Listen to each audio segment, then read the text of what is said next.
जी, अस्सलाम वालेकुम। नाज़रीन, 2 दिन पहले फैक्ट फोकस्ड ने अपनी जो ताज़ा तरीन तहकीकात जारी की, उसमें पाकिस्तान आर्मी के साबिक लेफ्टिनेंट जनरल शफ़ातुल्लाह शाह के दुनिया के मुख्तलिफ हिस्सों में मौजूद असासों के बारे में आपको बताया गया, और ये बताया गया कि जनरल शफ़ातुल्लाह शाह जो हैं वो साबिक डिक्टेटर जनरल मुशर्रफ के मिलिट्री सेक्रेटरी भी थे, और वो लाहौर के कोर कमांडर जैसे अहम ओहदों पर भी फाइज रहे। खबर आने के बाद जनरल शफात ने ट्विटर के ऊपर, सोशल मीडिया के ऊपर अपना एक रिस्पांस दिया और एक रिस्पांस मुझे भेजा। आज का ये प्रोग्राम आपको जनरल शफात के रिस्पांस के ऊपर जो उन्होंने बात की है वो बताने के हवाले से है, खुसूसन इस पॉइंट ऑफ व्यू से कि हमारे पाकिस्तानी फौज के जर्नेल अवाम को क्या समझते हैं, उनके ख्याल में पाकिस्तान के लोग किस हद तक मतलब क्या कहें, बेवकूफ़ या चे या जो भी आप लफ्ज़ इस्तेमाल कर लें, कि वो कितना गया गुजरा समझते हैं कि इनको तो एक फ़िक्रा कह के साइड पे कर दें। पहले भी 2021 में भी जब पेंडोरा पेपर में इनके लंदन के अपार्टमेंट के बारे में थोड़ी सी बात आई, तो इन्होंने कह दिया फौरी तौर पे, बेटे की तलीम के लिए लिया, प्लॉट बेच के लिया, ये जा वो जा, बात ख़त्म कर दी। फैक्ट फोकस ने बहुत ही गहराई में उस हवाले से भी तहकीकात की। उसके अलावा दुनिया भर में इनकी इन्वेस्टमेंट्स का, इनके बैंक अकाउंट्स का, इनकी जायदादों का खोज लगाया, जो कि ये पाकिस्तान में छुपा रहे थे। ये बड़ी अहम बात है। तो मैं आप सबसे पहले उनका जो मौक़िफ़ है वो आपके सामने रखना चाहता हूँ, और फिर मैं आऊँगा इस बात के ऊपर कि ये किन किन नुकात के ऊपर लोगों को हमेशा बेवकूफ़ बनाते हैं। लोगों को बेवकूफ़ बनाते हैं, सब पॉलिटिशियन में से चंद लोगों को इस्तेमाल करते हैं, और फिर पाकिस्तान का वो हशर करते हैं जिसका चेहरा हम आजकल देख रहे हैं। जनरल शफात ने सोशल मीडिया के ऊपर लिखा कि ये जो मेरे बारे में कुछ छपा है, ये तो पिंडोरा पेपर में आया था 2-3 साल पहले, वही बातें दोबारा छाप दी गई हैं। ये नूरानी ने छापी हैं, यानी कि मेरा नाम उन्होंने लिया कि छापी हैं ताकि वो अमेरिका में असाइलम हासिल कर सके। तो मैं इसका कोई जवाब तो क्या देना, मैं आपके सामने हकाइक रखना चाहता हूँ। एक उन्होंने मुझे बराह रास्त मैसेज भेजा, वो भी आपको बता देता हूँ। उसका खैर खुलासा इतना ही था, वो बद्दुआ थी एक, कि मैं सैयद ज़ाद हूँ, नबी आखिरुज़्ज़मान सल्लल्लाहु अलैहि वसल्लम की औलाद में से हूँ। तो चूँकि औलाद में से हूँ तो इसलिए जो है वो मुझे अब सज़ा मिलेगी, और वो जो सज़ा है वो बड़ी सख्त होगी, बड़ी तल्ख होगी, और वो इसी दुनिया में मुझे मिलेगी। और बद्दुआ देते हुए उनके लहजे में आखिर में बहुत ही शदीद, ये वॉइस नोट उन्होंने भेजा मुझे, तो उनके से में गुस्सा आया कि जी तो अब आपको सज़ा मिलेगी। तो मतलब इस तरह का गुस्सा आया कि जैसे अल्लाह ताला सज़ा ना भी दे, जनरल साहब कोई एहतमाम करेंगे सज़ा देने का। अफसोस इस बात के ऊपर हुआ कि किस तरीके से हम लोगों को तमस्खुर उड़ाते हैं, लोगों को छोटा समझते हैं, लोगों की अहमियत का इकरार, लोगों के काम का एतराफ़ नहीं करते। ये खबर फैक्ट फोकस के सहाफ़ी, सीनियर सहाफ़ी उस्मान मंजूर ने फ़ाइल की। फैक्ट फोकस ने बाकायदा उस्मान मंजूर की खबर के बाद एक तफसीली इंटरव्यू भी उनका जारी किया, जिसमें उन्होंने अपनी जिस तरह से कौन कौन से हिस्से पे क्या क्या तफ्तीश की, पूरी तफसील से बयान किया। लेकिन इशारा मेरी तरफ था। फैक्ट फोकस पाकिस्तान के अंदर काम करने वाले लोगों पे मुश्तमिल एक वेबसाइट है, तो टीम के चंद लोग पाकिस्तान से बाहर भी हैं, लेकिन चूंकि जर्नेलों को एक आदत होती है कि जो पाकिस्तानी है उसको गैर पाकिस्तानी साबित किया जाए, तो उन्होंने उसमें अमेरिका का हवाला दिया, ये कहने के लिए, ये साबित करने के लिए कि ये चीज़ कोई बाहर से आई है, पाकिस्तान के अंदर से नहीं। एक एक रैकेट जो है, मतलब जो प्रॉपर्टीज़ बाहर है उनके तो बाहर से ही आने हैं, लेकिन जितने भी हवालों से बात की गई, एक एक रैकेट पाकिस्तान का यूनियन काउंसिल के रिकॉर्ड तक इस स्टोरी के अंदर फैक्ट फोकस ने दिया। तो मैं अगर चाहूँ तो मैं बात भी कर सकता हूँ, जो उन्होंने मेरे ऊपर घटिया और गलीज़ बात की कि जी अमेरिका में असाइलम के लिए ये किया, मतलब ये वो इल्ज़ाम है जो अफसोस होता है कहते हुए पाकिस्तान मुस्लिम लीग नवाज़ के लोग मुसलसल जब भी मैं कोई खबर करता हूँ तो वो ये लगाते हैं कि जी ये असाइलम, पता नहीं मेरी असाइलम ही अप्रूव नहीं हो रही। ये भी अजीब एक मसला बन गया हुआ है पाकिस्तान मुस्लिम लीग नवाज़ के लिए कि मैं जो कहानी, जो स्टोरी, जो खबर, जो चीज़ करूँ, ये अमेरिका में असाइलम के लिए। कभी वो मेरे ऊपर जो है वो तौहीन मज़हब के इल्ज़ामात की तरफ लेके जाते हैं, कभी किस तरफ लेके जाते हैं, पता नहीं उन लोगों के साथ मसला क्या है। वही लाइन जो है वो अब जनरल शफात ने इस स्टोरी के बाद ली, तो इस बात को यूं ख़त्म कर देते हैं कि ठीक है, आप जो कह रहे हैं ये इल्ज़ाम आपका दुरुस्त हो गया, मैं तो देशद्रोही साबित हो गया, मैं पाकिस्तान दुश्मन साबित हो गया, मैं अमेरिका का असाइलम सीकर साबित हो गया, ये बात ख़त्म हो गई यहाँ पे। इसके ऊपर आपकी बात 100% दुरुस्त है। अब ये बताइए, मैं तो गलत हूँ क्या? जो हमने लिखा, जो फैक्ट फोकस ने छापा, क्या उस छपे हुए में से क्या कोई एक भी लफ्ज ऐसा है जो गलत था? क्या कोई एक भी हर्फ ऐसा है जिसको आपने डिनाई किया हो? कोई एक भी हर्फ ऐसा है जिसके ऊपर आपने, जिसकी हुर्मत के ऊपर, किसी लफ्ज की हुर्मत के ऊपर किसी शख्स ने उंगली तक उठाई हो? कोई एक लफ्ज बता दें। ये नून लीग वाले वही हैं जिन्होंने आपको, आप जैसे शख्स को मुल्क का एम्बेसडर बना के भेजा, और उस दौरान भी जो जो मामला होते रहे। खैर, मेरा मौजूद गुफ्तगू वो नहीं है, लेकिन मैं आपको एक चीज़ बताऊं कि आप खबर के अंदर बात क्या थी, पाकिस्तान के लोगों के लिए लम्हा फिक्रिया है कि यहाँ पे खबरों की इंटरटेनमेंट किस तरह से की जाती है। यहाँ पे जब स्कैंडल ब्रेक होते हैं उनके साथ हशर क्या किया जाता है।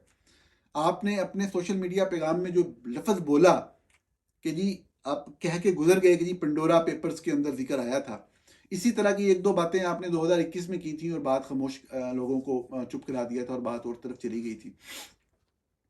आपने एक फिक्रा सिर्फ लिखा था, ये तो पंडोरा पेपर वाली बातें मेरे बारे में दोबारा हो रही हैं। जरा आप बताएं लोगों को।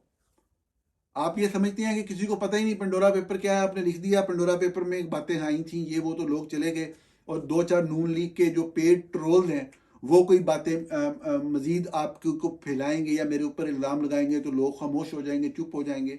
ये वो पाकिस्तान नहीं है जनरल साहब। आपके जर्नल यही गलती कर रहे हैं, यही सोच के। इतने बेवकूफ़ लोग नहीं हैं। बताएं लोगों को। अभी आइएगा और बोलिएगा, ट्विटर के ऊपर लिखिएगा कि कौन से आपके मैनहट्टन के अपार्टमेंट का पंडोरा पेपर में जिक्र था, बताइए। अगर था तो लाएं, दिखाएं। लोगों के पास मोबाइल है उनके हाथ में, वो गूगल करना जानते हैं, वो पंडोरा पेपर लिख के और आपका नाम लिख के देख सकते हैं कि पंडोरा पेपर में आपके बारे में कौन सी दो चार लाइनें छपी हुई हैं। उसमें जो छपा और जो हमने किया वो मैं बताता हूं, लेकिन जो आप पाकिस्तानी अवाम को जो आप बेवकूफ़ बनाने की कोशिश करते हैं, मैं उसके ऊपर बात कर रहा हूं। बताइए कौन सा पेंडोरा पे मैनहट्टन वाला आपका जो 1.4 मिलियन डॉलर दे के आपने कैश दिया था, वो आपने मैनहट्टन के अंदर अपार्टमेंट खरीदा। आपने रिटायरमेंट के बाद वेट किया इस लम्हे का।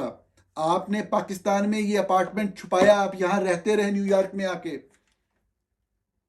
न्यूयॉर्क की सिटी गवर्नमेंट का रिकॉर्ड फैक्ट फोकस ने एक एक चीज जो है वो ना सिर्फ शाया की, फैक्ट फोकस की ये पूरी कोशिश है, और खुदा हमें हिम्मत दे, हमें ये काम जारी रखें। हम ये भी काम छोड़ रहे हैं कि ये कोई शवाहिद हैं तो ये दस्तावेजात हैं, ये देखें ये दस्तावेजात हैं, नहीं। हम लोगों को बताएंगे कि ये दस्तावेजात हम कहां से लेके आए हैं। हम ये बताएंगे कि ये जो रिकॉर्ड है इस गवर्नमेंट का, इस काउंटी का, इस यूनियन काउंसिल का, ये इस तरीके से हमने हासिल किया है, लीगल तरीके से, और इस लीगल तरीके से आप हासिल कर सकते हैं।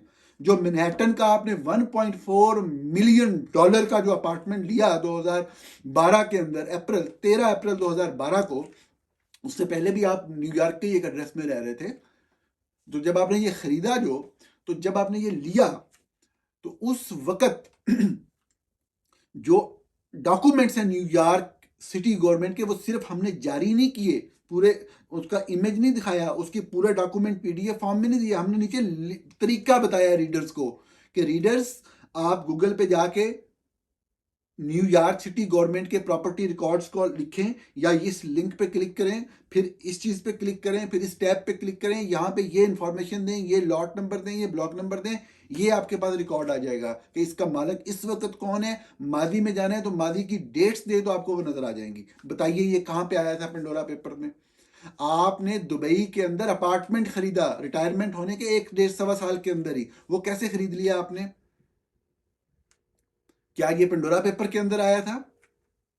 आपने क्यों नहीं बताया टैक्स अथॉरिटीज को पाकिस्तान में, जब तक दुबई लीक्स नहीं आ गई?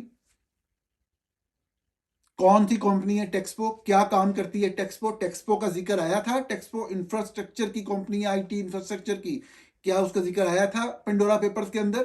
कहां जिक्र था? ये स्टोरी है, ये फैक्ट फोकस की तहकीकात है टेक्सपो के हवाले से। 1.5 साल रब्ता किया है, रिकॉर्ड मौजूद है कि सरफराज अशफाक आलम साहब को किस तरीके से रब्ते किए जाते रहे, किस तरह मैसेजेस भेजे जाते रहे, उनके दफ्तर तक लोगों को भेजा गया उनका मौकफ लेने के लिए। वो क्यों मौकफ नहीं दे रहे, ये आप बहुत बेहतर तौर पे जानते हैं। लेकिन मैं आपकी ख्वाहिश पूरी करूंगा, ये लोगों को बताऊंगा कि पेंडोरा पेपर्स में क्या आया था, और जो नून लीग वाले आपके लिए जो बैंड बजा रहे हैं कि ये चीज़ ऐसे नहीं और ऐसे है और वैसे नहीं तो ऐसे है, वो भी मैं आपके सामने रखता हूँ। मैं आपको सिर्फ ये बता दूं कि आपकी फैमिली के जिन लोगों का आपने अपने ये शिकवा किया कि जी फैमिली के लोगों का भी जिक्र कर दिया, दूसरों की फैमिलियां नहीं है, पॉलिटिशियंस की फैमिलियां नहीं होती जब उनके नाम आते हैं। आप लोगों को शर्म नहीं आती? अगर आप लोग जिस तरीके से पाकिस्तानी अवाम को ट्रीट करते हैं, अगर आप ये जायदादें अपने नाम पे रखें तो आपके नाम लेना। आपने तो रास्ता ही बना लिया कि अपनी बीवियों के नामों पे, फैमिली मेंबर के नामों में, बहुओं के नामों पे। बेशर्म लोग हैं आप। मुझे ये बातें नहीं करनी चाहिए, लेकिन जिस तरह से आप मेरे बारे में झूठ फैला रहे हैं, मैं क्यों ना कहूं ये बातें, जब सबूत मौजूद है कि आप जैसे लोग घर की खवातीन का नाम इस्तेमाल करते हैं। आपको शर्म नहीं आई? आप लाहौर के कोर कमांडर थे, एक भारतीय शहरी से जाके आप अपार्टमेंट ले रहे थे, और वो भी अपनी बीवी के नाम पे ले रहे थे। जब बीवी के नाम पे ले रहे थे तो बीवी का नाम नहीं लिखा जाएगा? मतलब ये आपका रिवाज बन गया है। ये आप पहले शख्स नहीं है। मतलब मैं ये जनरल आसिम सलीम बाजवा के बारे में जब खबर की थी, उनकी जितनी इन्वेस्टमेंट थी अमेरिका में, किसके नाम पे कर रहे थे? अपनी बेगम के नाम पे कर रहे थे ना। जनरल कमर जवेद बाजवा ने इस्लामाबाद में गुलबर्ग ग्रीन में जो फार्म हाउस लिए हैं, वो किसके नाम पे लिए हैं? अपनी बेगम के नाम पे लिए है ना। उनकी बेगम की तो कोई इनकम नहीं, वो खुद कहते, खुद उनकी बेगम लिखती है मैं हाउस वाइफ हूँ। तो कैसे उनके पास ये सारे फार्म हाउसेज आ रहे थे? फिर कराची वाला फार्म हाउस कैसे आ रहा था उनकी बेगम के पास? कमर्शियल प्लाजे कैसे आ रहे थे उनके नाम पे? जो कमर्शियल प्लाजे जनरल कमर जवेद बाजवा को मिलने थे, लेफ्टिनेंट जनरल होने की वजह से या आर्मी चीफ होने की वजह से, या जो नवाज शरीफ साहब और इमरान खान साहब और आसिफ अली जरदारी साहब ने उनको एक्सटेंशन दी थी, उसकी वजह से जो उनको मिलने थे, जो बाद में एडिशनल जो उनको ज़मीनें और प्लाजे मिलने थे, वो उनके नाम पे मिलने थे, वो उनको मिले। हमने वो रिपोर्ट नहीं किया था कमर जवेद बाजवा का, जो अपनी बीवियों के नामों पे आप लोग करते हैं, बहुओं के नामों पे। पूरा इस्लामाबाद, पूरा लाहौर, दुनिया भर की लग्जूरियस प्रॉपर्टीज कमर जवेद बाजवा ने अपनी बहू के नाम पे लगवा दी। ये आप खुद लोग आप ये काम करते हैं, तो हम क्या करें फिर? तो आप लोग जो है, आपने क्या किया? आपने भी यही किया। तो जब आप ये कर रहे हैं, तो आपकी बीवियां, जर्नलों की जब बीवियां अरबपति होंगी, तो क्यों उनके नाम ना आए? जब आप जायदादों को बनाते हैं, छुपाते हैं, पाकिस्तानी फौज में आपको सीखने को ये मिलता है, तो क्यों ना हो? हमारे एक मोहतरम है, मैं उनसे इजाज़त नहीं ली, लेकिन चूंकि सोशल मीडिया के ऊपर पब्लिकली उन्होंने लिखा है, सोलत साहब ने, कि जी ये कोई नोटिस लिया गया है किसी जगह पे फैक्ट फोकस की खबर का, और ये फैसला हुआ है कि जी तमाम जो लेफ्टिनेंट जनरल हैं और जो मेजर जनरल हैं, और जो रिटायर हो चुके हैं अब तक, उनके सब के जो रिटर्न्स हैं आज तक के, और जो असासे हैं, वो जारी कर दिए जाएँ, ताकि ये जो नूरानी जैसे मामूली सहाफ़ी हैं, ये कोई मतलब रोज़ाना एम्बेरस ना कर सकें। मुझे कोई इस पे शिकवा नहीं है, मैं तो बहुत खुश हुआ उनकी बात की, और मेरे दिल में से दुआ निकल रही है कि खुदा करे वो जो सोलत साहब हैं वो बिल्कुल उनकी मालूमात दुरुस्त हो। मेरे पास कोई इस तरह की मालूमात नहीं है। अच्छी बात है। मैं तो मुझे तो सारा दिन सफाइयाँ पेश करनी पड़ती हैं कि जी आप फौज के खिलाफ हैं, आप फौज के खिलाफ ये करते हैं। मैं फौज के खिलाफ नहीं हूँ भाई। मेरा फौज से क्या दुश्मनी? फौज ने मेरी भैंस खोल ली है। मैं तो एक काम मैसेंजर हूं। मेरा काम है, मेरा पेशा है, मेरा रोजी रोटी रिस्क है कि मैंने मालूमात देनी है, उनकी तस्दीक करनी है और लोगों तक पहुंचाना है। मैं तो ये काम कर रहा हूं। आप चोरियां कर रहे हैं, और चोरियों को छुपाते हैं, तो वो सिर्फ लोगों को बताना है, और वो भी तस्दीक करके, ऐसे नहीं बताना। तो सोलत साहब ने लिखा जी कि सारे जारी हो जाएंगे। खुदा की कसम मैं अभी कह रहा हूं। मैं सामने आके, सबके सामने मैं बिल्कुल सलूट करूंगा, मैं सलाम करूंगा जनरल आसिम मुनीर साहब को, अगर वो ये चीज़ करते हैं, या पाकिस्तान फौज ये चीज़ करती है, जीएचक्यू ये चीज़ करता है। मैंने तो पहले भी इस चीज़ का जिक्र किया था। ये चीज़ अगर हो जाए तो इससे अच्छी कोई चीज़ ही कोई नहीं है। यही चीज़ तो हम चाहते हैं, हर चीज़ ट्रांसपेरेंट हो।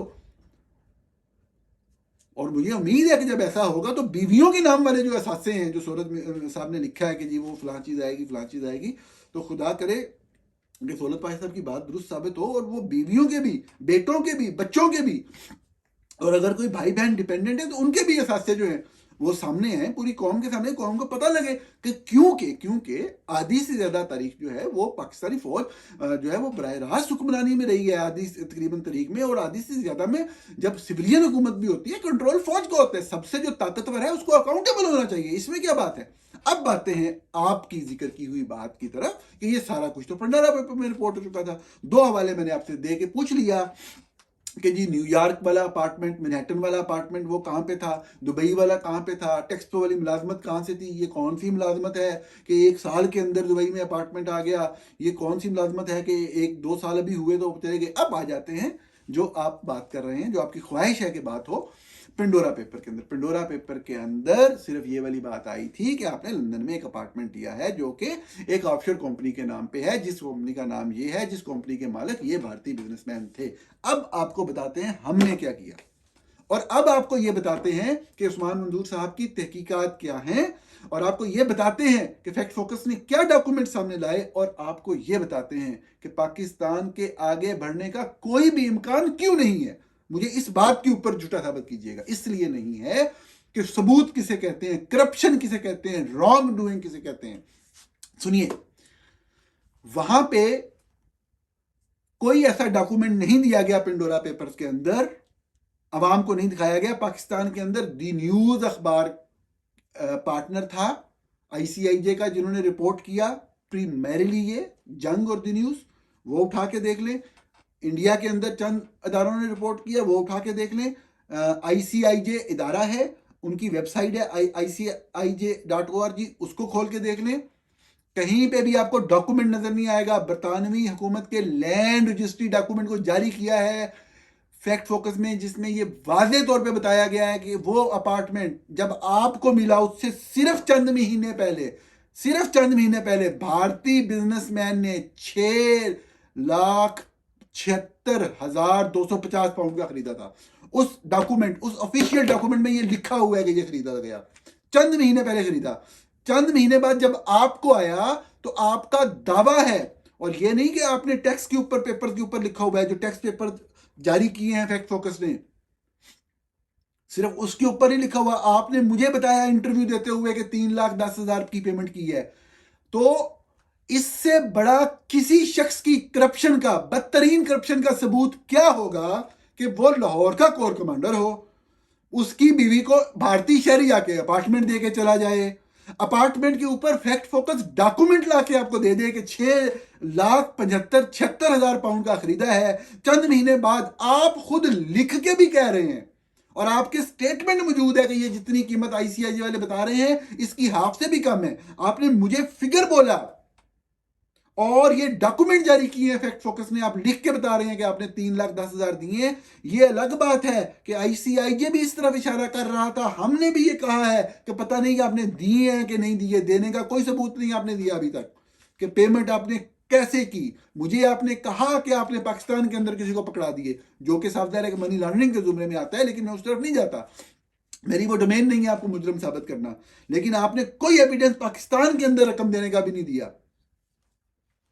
इससे बड़ी पाकिस्तान की बदकिस्मती क्या होगी, इससे बड़ी पाकिस्तान की ये नैब जैसे अदारे जो सिर्फ पॉलिटिकल इंजीनियरिंग के लिए इस्तेमाल होते हैं क्या होगी। इससे ज्यादा फौज की क्रेडिबिलिटी के ऊपर हरफ आज तक कौन क्या लगा सकेगा कि आपके सामने 2 हुकूमतों की दस्तावेजात रख दी गई हैं कि 6,76,000 पाउंड का अपार्टमेंट भारतीय शहरी खरीद रहा है, आपकी बेगम को आधी से कम कीमत में चंद महीने में मुंतकिल हो रहा है, आपको सुरखाब के पर लगे हुए हैं। ये करप्शन नहीं, इसको करप्शन नहीं कहते तो क्या है? verified official document of the government of the United Kingdom and the verified documents of the government of Pakistan submitted by your wife and your son, वो जारी किए गए हैं। हमसे कोई इदारा मांगे हम देने को तैयार हैं, अगर उनको नहीं मिलते तो। कौन सा वज़ीर आज़म का मायने कमीशन की आप बात कर रहे हैं? शर्म आनी चाहिए आपको। झूठ बोल रहे हैं, लोगों को बेवकूफ बना रहे हैं। चंद मफाद परस्त नून लीग के लोग आपके आसपास लगे हुए हैं, वो तालियां मारते हैं तो आप समझते हैं कि जी वो आपको बचा लेंगे। ये था पेंडोरा पेपर के अंदर, ये करप्शन साबित होती है। ये साबित होता है कि आप अपने रिटायरमेंट के बाद आपके बैंक अकाउंट्स में कोई किसी किस्म की कमी नहीं आती, आपका कोई असासा पाकिस्तान के अंदर से कम नहीं होता, और आप जाके दुबई के अंदर अपार्टमेंट खरीद लेते हैं। कोई असासा आपका पाकिस्तान के अंदर नहीं खत्म होता, तमाम असासे आपके बरकरार रहे पाकिस्तान के अंदर। आप मैनहट्टन जैसे दुनिया की कीमती तरीन जहां पे वो है रियल एस्टेट है, वहां पे आके आप लग्जूरियस तरीन अपार्टमेंट खरीद रहे हैं $1.4 मिलियन का। आप बताएं लोगों को आपने $1.4 मिलियन कहां से दिया था, बताएं लोगों को। कैश में दिया आपने, पेमेंट किया, बताएं कैसे दिया आपने। ये बात बताइए आपने वज़ीर आज़म के माइना कमीशन को। मैंने पूरी फाइल देखी, आपने ये बात नहीं बताई, आप झूठ बोल रहे हैं। आप बताएं लोगों को किस तरीके से आप बेवकूफ बनाते हैं। आपके समझ है किसी को भी आपने एक बात कर दी और वो बात खामोश हो गया, वो आगे से कोई बोलता नहीं आपके, तो आप समझते हैं कि आप जो मर्जी बात करते चले जाएं, लोगों को बेवकूफ बनाते चले जाएं। इससे बड़ा क्या सबूत हो सकता है जो दोनों हुकूमतों के दस्तावेजात जारी करके फैक्ट फोकस ने साबित कर दिया कि आपने करप्शन की है। इससे बड़ी करप्शन का और मुझे कोई बंदा समझाए कि इससे बड़ा एविडेंस होता क्या है? करप्शन कहते किसे हैं और सबूत किसे कहते हैं? आपने कहा बेटे के लिए लिया है, उसी वक्त आपके बेटे की उसकी एग्जैक्ट एज साबित कर दी कि 14 साल का बच्चा है, उसके लिए आप कैसे लंदन में अपार्टमेंट ले सकते हैं? आपने कहा या नहीं कहा? आपको ये मैंने बताया कि आपका बेटा तो यूके में पढ़ा ही नहीं है, आप कह रहे हैं लोगों को आपने कह के चुप करा दिया। आपका बेटा अगर पढ़ा भी तो उसकी तालीम तो 2013 में 14 में मुकम्मल हो गई। आप इंटरव्यू दे रहे हैं 2021 में, तो आप झूठ नहीं बोल रहे थे? फिर आपको बताना चाहिए था ना कि मैंने लिया बेटे की तालीम के लिए था, लेकिन मेरा बेटा वहां नहीं पढ़ा, कहीं और पढ़ा। आपने तो लोगों को चुप करा दिया, मैंने बेटे की तालीम के लिए लिया। तो लोगों ने कहा जी बेटे की तालीम के लिए तो लोग ले ही लेते हैं। आपने कहा जी प्लाट बेच के लिया। आपका बेटा तो पढ़ा ही नहीं कभी वहां पे। मुसलसल आप कह रहे हैं डिक्लेयर किया, कौन सी चीज डिक्लेयर की आपने? पूरे आपके रिटर्न जारी किए, मुसलसल आप छुपाते रहे, झूठ बोलते रहे टैक्स अथॉरिटीज ऑफ पाकिस्तान से। जब कोई चीज सामने आई है उसके बाद आपने थोड़ी सी डिक्लेरेशन कर दी, आपने अंडर डिक्लेयर किया हुआ है। नहीं तो बताएं ना, पाकिस्तान के दायरे पूछें आपसे आके कैसे आपने किया, कैसे भारतीय बिजनेसमैन ने आपको इतने कम कीमत पे दे दिया। कौन सी एक बात आपने लियाकत असरार बुखारी साहब को बीच में रगेदा? आपने रगेदा ना, आपने कहा कि उनका अकाउंट था, साबित करें कहां कहां से अकाउंट आई। किसी जगह पे उन्होंने डिक्लेयर नहीं किया। आपकी वाइफ ने उस साल रिटर्न जमा कराए, उन्होंने नहीं लिखा कि मुझे कोई तोहफा मिला। आपने ये कहा या नहीं कहा मुझे कि मेरी बेटी वहां पैदा हुई जब मैं कोर्स कर रहा था, इसलिए बरतानवी शहरी है? बरतानवी कवानीन कहती हैं कि वो शहरी नहीं हो सकती वहां जब वो पैदा हो, जब तक आपकी बेगम की शहरियत ना हो बरतानवी। पाकिस्तानियों को आपने मतलब है कि बेवकूफ़ बनाया होता है इस चीज़ के ऊपर, रॉ के ऊपर, भारत के ऊपर, हुब्बल बतनी के ऊपर, कारोबार करो, इन्वेस्टमेंट करो, सारा कुछ।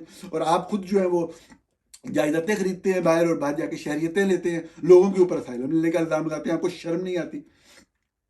बार नाजरीन, ये मैं इसलिए चाहता था कि ये आपके सामने हो ताकि पता लगे कि ये लोग तो एक बात करते हैं, बात करके आगे चले जाते हैं और इनको कोई पूछने वाला ही नहीं है। लोगों को बेवकूफ़ बना देते हैं। अच्छी खासी एक शख्स ने एक इदारे ने तहकीकात की होती है, ये उसके ऊपर अपनी तरफ से समझती हैं जी ये वो अगले बंदे के मज़हब के ऊपर कोई इल्ज़ाम लगा दिया, उसकी हुब्बल वतनी पे इल्ज़ाम लगा दिया, उसके फलाने पे इल्ज़ाम लगा दिया। भाई जो तुम्हारे बारे में बात हो रही है एक फ़िक्रा कह दो, ये ज़रूर कहो, आपका हक बनता है। आप मुझे कहें जी मैं गलत हूँ, मैंने ये किया, मैंने वो किया।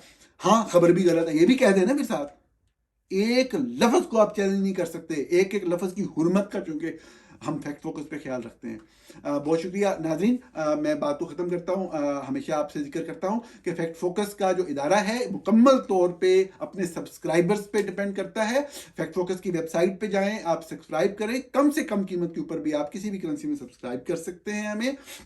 हमारे जितने मुस्तकिल सब्सक्राइबर्स होंगे, हमारे लिए अपने काम को जारी रखना उतना आसान होगा। दूसरा तरीका, गो फंड मी का प्लेटफॉर्म भी यूज़ करना है। आप gofundme.com/फैक्ट फोकस पे जाकर इस डिस्क्रिप्शन में भी वो एड्रेस लिखा हुआ है गो फंड मी का, आप उस पर कंट्रीब्यूट कर सकते हैं फैक्ट फोकस को, फैक्ट फोकस की सियासी जर्नलिज्म को। आपसे कल दोबारा मुलाकात होती है। अस्सलाम वालेकुम।